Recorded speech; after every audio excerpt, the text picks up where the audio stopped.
Isang pagpupugay sa mga makadiyos na ina ng Barangka Christian Church, Ate Lita, Ate Ligaya, Sis Undeng, Ate Tess, Sis Flory, Ma'am Beth, Sis Gina, Sis Lourdes, Sis Florida, Ate Cora, Ate Nida, Ate Vita, yours truly.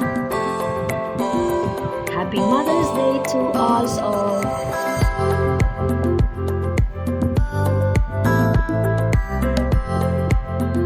Kawikaan 31:28-29. Ang kanyang mga anak ay bumabangon at tinatawag siyang mapalad.